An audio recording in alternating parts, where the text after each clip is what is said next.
Yes, this thing will put somebody down, and I ain't no pansy or candy ass either. I'm always out there pushing my body, always do my outdoor survival. I push myself all the time.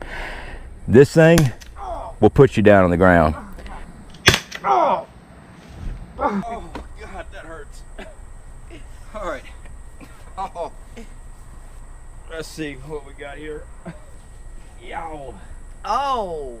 Got something on the backside there. Yeah. Oh. That's not pretty. She got me in the sternum. Ooh, those sternum shots.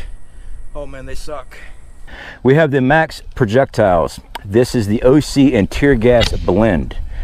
This right here, guys, I took a round to the sternum using the Byrna SD. So today we're doing the LE version, and this stuff is nothing nice. All right, for hours I had sinus issues, sinus drainage, teary eyes.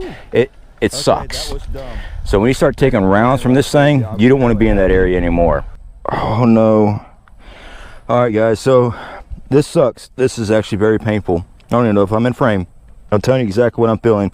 I'm feeling like someone's got a freaking lighter against my eyelids right now. It still burns like crazy, guys, so I'm trying to flush my eyes when I pour it and blink like that while I'm pouring the milk just to get it out of my eyeballs. This would definitely put them down. We're talking 7 rounds and you got a backup. And that is what these non-lethals are for. That is to keep that trouble at bay while you get away.